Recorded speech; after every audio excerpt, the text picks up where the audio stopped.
अहिल्यानगरमध्ये झालेल्या महाराष्ट्र केसरी कुस्ती स्पर्धेचा निकाल वादग्रस्त ठरला आणि तेथूनच खऱ्या अर्थाने पुन्हा एकदा दुसरी महाराष्ट्र केसरी स्पर्धा घेण्याचा निर्णय झाला।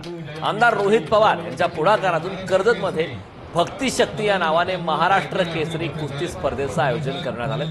ही स्पर्धा 26 मार्च ते 30 मार्च दरम्यान होणार आहे। या कुस्ती स्पर्धेच्या मैदानाचा भूमिपूजन समारंभ पार पडलाय। समारोपाला माजी केंद्रीय मंत्री शरद पवार उपस्थित राहणार। या निमित्ताने राजकीय कुस्ती देखील राज्यामध्ये रंगणार का अशी चर्चा आता निर्माण होती। याचा आढावा घेतला आमचे प्रतिनिधी गणेश जेवरे यांनी। पाहूया।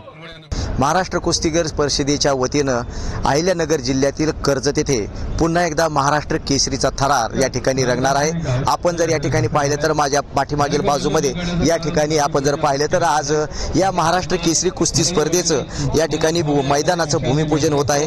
आमदार रोहित पवार यांच्या पुढाकारामधून ही कुस्ती स्पर्धा या ठिकाणी होत आहे। कर्जत येथील दादा पाटील महाविद्यालयाच्या समोर असणाऱ्या या मैदानामध्ये ही कुस्ती स्पर्धा 26 ते 30 मार्च दरम्यान होणार आहे आणि या स्पर्धेमध्ये आपण जर पाहिलं तर 900हून अधिक नामांकित मल्ल या स्पर्धेमध्ये सहभागी होतील असा विश्वास संयोजकांच्या वतीने व्यक्त करण्यात आलेला आहे। महाराष्ट्र केसरी गदा पटकावलेली सर्व विजेते मल्लही या स्पर्धेसाठी येतील अशा पद्धतीचे चित्र या ठिकाणी आहे। आणि विशेष म्हणजे या समारोपाच्या सभेला महाराष्ट्राचे राज्याचे माजी केंद्रीय मंत्री शरद पवार हे देखील या समारोपाच्या कार्यक्रमाला उपस्थित राहणार आहेत। आणि अशा पद्धतीने या कुस्ती स्पर्धेचा पुन्हा एकदा महाराष्ट्र केसरी कुस्ती स्पर्धा अहिल्यानगर जिल्ह्यामध्ये या ठिकाणी रंगणार आहे। पुढारी चॅनलसाठी कॅमेरामन रुचीसह गणेश जेवरे, अहिल्यानगर।